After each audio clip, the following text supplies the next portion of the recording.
Astro syndicate లో మీ personal and business promotions కోసం కింది నెంబర్ కు కాంటాక్ట్ చేయండి.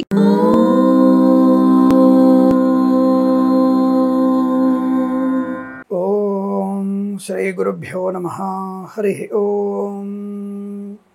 లక్ష్మీం క్షీరసముద్రరాజతనయాం శ్రీరంగదామేశ్వరీం దాసీభూత సమస్తదేవవనితాం లోకైకదీపాంకురాం శ్రీమన్మందకటాక్షలబ్ధైభవత్ బ్రహ్మేంద్ర గంగాధరాం త్వాం త్రైలోక్యకుటుంబినీం సరసిజాం వందే ముకుంద ప్రియాం.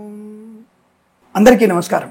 2025వ సంవత్సరం 24 సంవత్సరం మొత్తం హాయిగా ఆనందంగా కొన్ని ఇబ్బందులతో గడిచిపోయిన విషయం వాస్తవం. మరి కొత్త సంవత్సరంలోకి అడుగు పెడుతున్నాం, కొత్త మాసంలోకి అడుగు పెడుతున్నాం. ఆంగ్లనామ సంవత్సరం 2025 జనవరి మాసంలో ఉన్నటువంటి 12 రాశుల వారికి ఫలితాలు. ముందుగా నేను ప్రతి మాసంలో కూడా ఒక మంచి మాట చెప్పే ప్రయత్నం చేస్తూ ఉంటాను. సరే, కొంతమందికి నచ్చుతుంది, నచ్చదు. బట్ ఏదేమైనా ఒక మంచి మాట చెప్పడానికి ధైర్యం కావాలి, స్థైర్యం కావాలి. నేను ఆ స్థాయిలో ఉండగలగాలి. కాబట్టి ఆ స్థాయిలో ఉన్నాను కాబట్టి మీకు మంచి మాట చెప్పే ప్రయత్నం చేస్తున్నాను. ఈరోజు చెప్పేటువంటి విషయాలు పిల్లల విషయమే. కాకపోతే మీరు చేస్తున్నటువంటి పనిలో ఏ విధంగా ముందుకు వెళ్ళాలి అన్నటువంటి ప్రశ్నకి సమాధానం. మంచివాళ్ళు అంటే 100కి 70% మంది మంచివాళ్ళే ఉన్నారు. 30% అనామకులు, అల్పులు. ఇక వాళ్ళ గురించి పట్టించుకోవాల్సిన అవసరం లేదు. కానీ 70 మంది ఏదన్నా సాధించాలని తపన ఉన్న వాళ్ళు చాలామంది ఉన్నారు. దీనికి ఒకటే ఒక మార్గం. అంటే ఎలా మేము సాధించాలి అంటే వ్యక్తులకి ముందుగా మీరు మీ పెద్దవాళ్ళ యొక్క అనుభవాన్ని తీసుకునే ప్రయత్నం చేయండి. అంటే వాళ్ళ అనుభవాన్ని తెలుసుకోండి. ఎలా కష్టపడ్డారు, ఎలా పైకి వచ్చారు, ఎలా వ్యాపారం చేశారు. ప్రతి వృత్తిలో వారి వారి కులవృత్తి కావచ్చు, ఉద్యోగం కావచ్చు, వ్యాపారం కావచ్చు, ఏదైనా సరే మీరు వాళ్ళ అనుభవాన్ని స్వీకరించి మీ కొత్తగా చేసేటువంటి వ్యాపారమో లేదా ఉద్యోగమో ఏదైనా ఒక మంచి పని ఆ పెద్దవాళ్ళ యొక్క అనుభవాన్ని మీలోకి అంటే మీరు చేస్తున్న పనిలో క్లబ్ చేయండి. అప్పుడు మీకు అద్భుతమైనటువంటి ఆవిష్కరణ ఉంటుంది. మీరు చేయగలరు. ఒక మంచి సాహసవంతమైనటువంటి నిర్ణయం తీసుకోవడం వల్ల వ్యాపారం చేయగలరు, ఉద్యోగం చేయగలరు. మీరు సాధించడం లేదండి. యువకులు ఇప్పుడున్నటువంటి భారతీయ యువకులు సాధించలేరు అన్నటువంటిది ఏది లేదు. పాతాళము నుంచి అంతరిక్షం వరకు. పాతాళం అంటే మనకి మన సిరిపూర్ కాగజ్ నగర్ ఇటువంటి ప్రాంతాలు రామగుండంలో బొగ్గలు ఉన్నాయి. అవి పాతాళమే. అవి లోపలికి 8 కిలోమీటర్లు లోపలికి వెళ్తారట వాళ్ళు. 7 కిలోమీటర్లు 5 కిలోమీటర్లు 8 కిలోమీటర్లు వెళ్తారట వాళ్ళు. అది పాతాళమే కదా. అంతరిక్షంలోకి వెళ్ళేటువంటి మన వాళ్ళు ఆలోచించండి. అంటే ఏదైనా సాధించగలిగేటువంటి శక్తి నేటి యువకులకి మీకు ఉంది. కాబట్టి మీరు దేనిని సాధించగలిగే అవకాశం ఉంటుంది. కాకపోతే సమయాన్ని మీరు పర్ఫెక్ట్గా తీసుకోవట్లేదు. పోస్ట్పోన్ మెంటాలిటీ, లేజినెస్, పర్లేదే చేద్దాంలే అవుతుందిలే అన్నటువంటి తత్వం వల్ల మీరు విలువైన సమయాన్ని కోల్పోతున్నారు. కాబట్టి మీరు మీ వయసులో ఉన్నటువంటి వ్యక్తుల యొక్క అభివృద్ధిని, వాళ్ళు చేసే పనిని కూడా మీరు అనుభవంలోకి తీసుకోండి. అంటే వాళ్ళది కాపీ కొట్టి పేస్ట్ చేయమని చెప్పండి. నేను కాపీ పేస్ట్ చేయొద్దు. మీకంటూ ఒక విలువ ఉండాలి. కొత్త ఆవిష్కరణ, కొత్త యాప్ తయారు చేయడం, కొత్తగా వ్యాపారం చేయడం. ప్రతిదానికి ఉద్యోగం కోసం ఎందుకు? మనకి ఉద్యోగం నా గవర్నమెంట్ ఇలే, నాకు ఆ గవర్నమెంట్ ఇలే, మోడీ గారు ఇలే, రేవంత్ రెడ్డి ఇవ్వలే, చంద్రబాబు నాయుడు ఇవ్వలేదు. మనకెందుకు? నువ్వు ఎంతమంది కొత్త ఉద్యోగం ఇవ్వగలవు? నువ్వు ఉద్యోగం ఇవ్వగలిగే కెపాసిటీ నీకుంది. 10 మందికా, 5గురికా, 2కా, 100 మందికా ఎలానే ఉద్యోగ కల్పన చెయ్యాలి అన్నటువంటి దాని మీద మీరు ముందుకెళ్ళండి.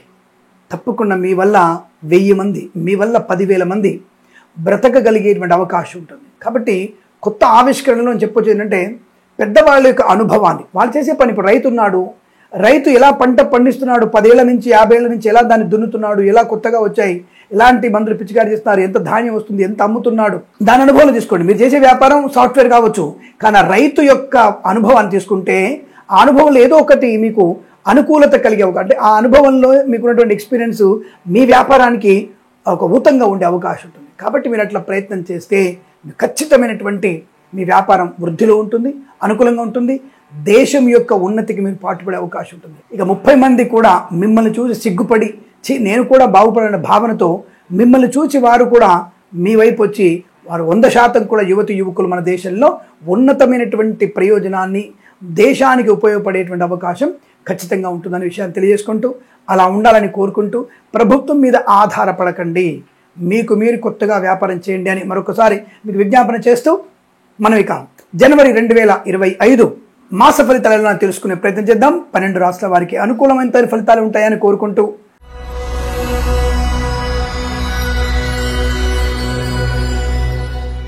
మేషరాశి వారి ఫలితాలు ఈ విధంగా ఉన్నాయి.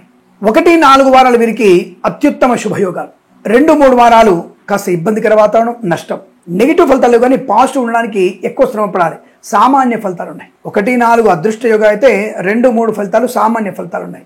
కాబట్టి కొత్తగా ఏదైనా వ్యాపారం మొదలెట్టినా, ఉద్యోగ ప్రయత్నం చేయాలనుకున్నా తప్పకుండా మీరు 1-4 వారాల్లో మొదలు పెడితే లాభము. 2వ వారంలో మనకి ఆంధ్ర ప్రాంతంలో కొంతవరకు సంక్రాంతి సంబరాలు జరుగుతుంటాయి. డబ్బులు పెట్టుబడి పెట్టి కోడి పందాలు, ఇంకేదైనా పందాలు, పేకాట్లు, ఇంకేదైనా అలాంటివి చేస్తుంటారు. వాటికి ఈ రాశి వారు కాస్త దూరంగా ఉండడము, లేదా ఏదో మీ యొక్క మానసిక సంతృప్తి కొరకు ఏదో కొద్దిగా పెట్టుబడి పెట్టి 5,000 2,000 పెట్టుబడి పెట్టి నమస్కారం చేసి ఊరుకుంటే మంచి తప్ప, అనవసరంగా ఈ 3 రోజులు బ్రహ్మాండంగా పందెలాడడం, గెలిచిపోద్దాం మనమే గెలుస్తాం, నాది రైజింగ్ హ్యాండ్ అనుకోకండి. కాబట్టి ఏదైనా సరే ఇక్కడ బోల్తా కొట్టే అవకాశం ఉంది కాబట్టి అటువంటి వాటికి వెళ్ళకండి. Share market, speculation, communities, crypto currency, bit coins, lottery level జూదం వల్ల కూడా 2-3 వారాలు ఏమాత్రం అనుకూలంగా లేదు. వాటికి దూరంగా ఉండే ప్రయత్నం చేస్తూ 1-4 వారాల్లో పెట్టుబడి పెట్టండి, లాభాలు పొందుకునే అవకాశాలు ఉంటాయి. 2-3 వారాల్లో దీర్ఘకాలిక పెట్టుబడి పెట్టండి, లాభాన్ని పొందుకోవచ్చును. ఇక సినిమా రంగ వ్యాపారంలో అందరికీ సంక్రాంతి సంబరాలు కదా పాపం. సంక్రాంతిలోనే చిత్ర విడుదల కావాలి. ఎలా స్వామి అంటే, మీరు దాదాపుగా 8వ తేదీ లోపు మీరు చిత్రాన్ని విడుదల చేసే ప్రయత్నం చేయండి. అలా అయితే మీకు తప్పకుండా దాని ప్రయోజనం ఉంటుంది. ఇక 2వ వారం 3వ వారం రిలీజ్ చేస్తే పర్వాలేదు, సామాన్య ఫలితాలు. 100 రూపాయలు వచ్చే చోట మీకు 40 రూపాయలు వస్తుంది, అంతకు మించి రాకపోవచ్చు. ఇక్కడ ఆలోచించుకునే ప్రయత్నం చేయండి. సినిమా నిర్మాతలు కొత్త సినిమా నిర్మాణం ప్రారంభం చేయాలనుకున్నా మీరు ఈ 1వ వారంలో 4వ వారంలో ప్రారంభం చేస్తే తప్పకుండా మీ చిత్రం తొందరగా పూర్తవుతుంది. ఆ విడుదలైన తర్వాత మంచి లాభాలు పొందుకునే అవకాశాలు ఉంటాయి. కళాకారులు, క్రీడాకారులకి పర్వాలేదు, అనుకూలంగానే ఉంటుంది. విద్యార్థులు కూడా ఎట్లాగూ సంక్రాంతి వరకు సెలవులు ఉంటాయి. సంక్రాంతి తర్వాత వచ్చేటువంటి పరీక్షల్లో మంచి విజయాన్ని సాధించే అవకాశాలు ఉన్నాయి. తప్పకుండా మీకు అనుకూలంగా ఉంటుంది. విద్యాభివృద్ధి పొందుకునే అవకాశాలు కూడా చాలా అనుకూలంగా ఉన్నాయి. తప్పకుండా మీకు ధన, కనక, వస్తు, వాహన ప్రాప్తి, వివాహ సంబంధ విషయాలు కూడా 4వ వారంలో అనుకూలవంతమైన శుభయోగాన్ని పొందుకోవచ్చును. కుటుంబ పరిస్థితులు కూడా మీకు అనుకూలంగా ఉండే అవకాశం అంటే సోదరుల మైత్రి, సోదరిమణులతో అనుకూలత, ఇంట్లో వివాహ సంబంధ వేడుకల చర్చలు కానీ అట్లాంటివి కూడా మీకు అనుకూలంగానే పొందుకునేటువంటి అవకాశాలు ఉన్నాయి. ఖచ్చితంగా మీకు కలిసి వచ్చేటువంటి అదృష్టంగా చెప్పవచ్చును. అలాగే సత్సంతాన ప్రాప్తి 1వ వారంలో 4వ వారంలో సహజంగానే మీకు సంతాన శుభవార్తలు వినే అవకాశాలు ఉంటాయి. 2వ వారంలో 3వ వారంలో ఈ ఐవీఎఫ్ లాంటి కృత్రిమ సంతానం కోసం ప్రయత్నం కూడా చేయకండి. ఎందుకంటే కాస్త ఇబ్బంది కలిగే అవకాశం ఉంటుంది. అనవసరంగా డబ్బులు ఖర్చు కానీ అయ్యే అవకాశాలు ఉంటాయి. కనుక కాస్త మీరు 1-4 వారాల్లోనే కృత్రిమ సంతాన ప్రయత్నం కూడా చేయడం మంచిదిగా చెప్పవచ్చును. ఫార్మా, సిమెంటు, ఐరన్, ఇటుకలు, ఇసుక, రాగి ఇత్తడి మైనింగ్ వ్యాపారంలో 1వ వారం 2వ వారం లాభాలు ఉన్నాయి. ఈవెంట్ మైన వారికి, బోర్బావులు తవ్వే వారికి, తోలు పరిశ్రమలో 3వ వారం 4వ వారంలో లాభాలు పొందుకుంటారు. ముఖ్యంగా ఈ బోర్బావులు తవ్వే వారికి 3వ వారంలో బాగా కలిసి వస్తుంది. అదేంటండి మరి సామాన్య ఫలితాలు కదంటే, వీరికి చంద్రుడి యొక్క బలం బ్రహ్మాండం ఉంది కాబట్టి 3వ వారంలో తప్పకుండా నీటి సంబంధమైనటువంటి వ్యాపారం చేసేవారికి, బోరు తవ్వే వారికి లాభము. ఇక ఈవెంట్స్ చేసేవారికి తప్పకుండా మీకు మంచి విదేశాల్లో ఈవెంట్స్ లభించే అవకాశాలు ఉంటాయి. రాజకీయ నాయకులకి 4 వారాలు అనుకూలంగా ఉంది. కాకపోతే ఈ ప్రజలతో మమేకమయ్యే ప్రయత్నం చేయండి. ఎందుకంటే అటువైపు ఆంధ్ర వైపు వెళ్ళి మళ్ళీ తప్పకుండా ఈ పందాలు ఆడదాం అని కొంతమంది రాజకీయ నాయకులు కూడా అవమానం జరిగే అవకాశం ఉంది. కాబట్టి అటువంటి వాటికి దూరంగా ఉండే ప్రయత్నం చేస్తే మీకు సానుకూలంగా ఉంటున్న విషయాన్ని గుర్తించండి. ఏదేమైనా అటువంటి విషయాల్లో అప్రమత్తంగా ఉండడం మంచిది. ప్రభుత్వ ఉద్యోగస్తులు కూడా 2-3 వారాల్లో కాస్త ఎక్కువ శ్రమ పడాల్సిన అవసరం ఉంటుంది. ఉద్యోగానికి ఢోకా లేదు, మంచి ఉద్యోగం ఉంది, ప్రమోషన్ ఉంది, ఇంక్రిమెంట్ ఉన్నాయి. తాత్కాలిక ఉద్యోగం పర్మనెంట్ అయ్యే అవకాశాలు, కళాకారుల, క్రీడాకారులకు అభివృద్ధి పొందుకునే అవకాశాలు, మంచి వస్తువులు కొనుగోలు చేసే అవకాశం, కొత్త ఇంటిని కొనుగోలు చేసే అవకాశం. విదేశాలకు వెళ్ళాలనుకుంటున్నారా? తప్పకుండా ఈ వారంలో మీరు విదేశాలకి వెళ్ళవచ్చును. అనుకూలవంతమైనటువంటి శుభయోగాలు పొందవచ్చును. విదేశాల్లో కూడా స్థిర నివాసం, green card, PR, H1B visa లాంటి పొందుకునే అవకాశాలు కూడా బలంగా ఉన్నాయి. ఆటోమొబైల్, ఎలక్ట్రానిక్, ఎలక్ట్రికల్, విద్యాలయ, వ్యాయామ, చిట్ ఫండ్, ఫైనాన్స్ వ్యాపారంలో కూడా కలిసి వచ్చేటువంటి అదృష్టయోగం. ఆకస్మిక ధన ప్రాప్తి, మంచి అవకాశాన్ని అందుకోవచ్చుకోవడం. విద్యాలయ, వ్యాయామ, చిట్ ఫండ్, ఫైనాన్స్ వ్యాపారంలోనూ ఎక్స్టెన్షన్ చేసే అవకాశం. ఈ విద్యా వ్యాపారం అనేది కాలేజీలు, ఈ స్కూల్ సంబంధించినటువంటి వ్యాపారం కూడా వేరే రాష్ట్రాలకి ఎక్స్టెన్షన్ చేసే అవకాశం కూడా బలంగా కనబడుతుంది. తప్పకుండా మీకు అనుకూలవంతమైన శుభయోగాలే. బంధుమిత్రులతో అనుకూలత, కుటుంబ సౌఖ్యాన్ని పొందుకోవడం, అలాగే సోదరుల మధ్య సఖ్యత, సోదరుల వల్ల ఉద్యోగ వృత్తిలో లాభాలు పొందుకోవడం, కన్సల్టెన్సీ ఆధారపడవచ్చు, మ్యారేజ్ బ్యూరో శుభవార్త వినవచ్చు, కన్స్ట్రక్షన్, రియల్ ఎస్టేట్, మద్యపానం, హోటల్ వ్యాపారంలో, ఇంటీరియర్, ఎక్స్టీరియర్ ఫర్నిచర్, గాజు పరిశ్రమ, boutiques, beauty parlour, bamboo depot, బాణసంచి కర్మాగారం, టైర్ల వ్యాపారం, ముద్రణాలయంలో కూడా లాభాలు పొందుకునే అవకాశాలు బలంగా ఉన్నాయి. మధ్యవర్తిత్వం నుంచి బయటపడేటువంటి అదృష్టయోగం. ఈ స్వర్ణకార వ్యాపారస్తులు కలిసి వచ్చే అవకాశాలు. సోషల్ మీడియా, శాటిలైట్ జర్నలిస్టుల వారికి, సీనియర్ సిటిజన్స్ కి, మహిళా మండలి కూడా అనుకూలవంతమైన అదృష్ట యోగం. బంధుమిత్రులతో అనుకూలత, ఆనందాది యోగాలు. అలాగే చేనేత వస్త్ర దర్జీ పని చేసే వారికి పెట్రోలియం, బేకరీ వినియోగదారులు కూడా లాభాలు. పాడి పరిశ్రమ, పౌల్ట్రీ అభివృద్ధి, మత్స్యకారులకి మత్స్య సంపద, రొయ్యలు, చేపలు చెల్లెల వారికి లాభం. విదేశాల్లో, స్వదేశంలో ఉద్యోగ లాభాన్ని పొందుకోవచ్చును. ఆగిపోయిన పనులు పునఃప్రారంభమవడం. డ్రైవర్లకి, పెయింటర్లకి, ఎలక్ట్రీషియన్స్ కూడా అనుకూలవంతమైన శుభస్థితి. పోగొట్టుకున్న వస్తువుల్ని, వ్యక్తుల్ని, గౌరవాన్ని తిరిగి పొందుకునే అవకాశం. కొత్త సంవత్సర ప్రారంభం మీకు అద్భుతంగానే ఉంటుంది. మంచి ప్రారంభమే చెప్పవచ్చు. ఆనంద యోగం, ఐశ్వర్యం ఉంటుంది. వేద పండితులు, పురోహితులు, బ్రాహ్మణత్వం, కులవృత్తుల వారికి, వైద్యులకి, వైద్య బృందాల వారికి, న్యాయవాదులకి, ఎల్ఐసి, మెడికల్, గృహ నిర్మాణ జంటలకు కూడా అనుకూలవంతమైన శుభయోగం. ఇలా ప్రతి విషయంలో కూడా ఈ రాశి వారికి చాలా మంచి అదృష్టాది ఆనంద యోగాల పరంపర పొందుకోవచ్చును.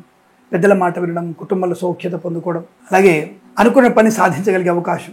విదేశాల్లో కూడా భార్యాభర్తలకు ఒకేచోట ఉద్యోగం రావడం, ఈ బ్యాంకింగ్ సెక్టార్లో ఉద్యోగాన్ని పొందుకునే అవకాశం బలంగా ఉన్నాయి. ఆనందకరమైన శుభయోగంగా చెప్పబడుతోంది. ఈ మాసం ప్రతి మాసం కూడా అష్టైశ్వర్య ప్రాప్తి పొందాలని కోరుకుంటూ సర్వేజన సుఖినో భవంతు.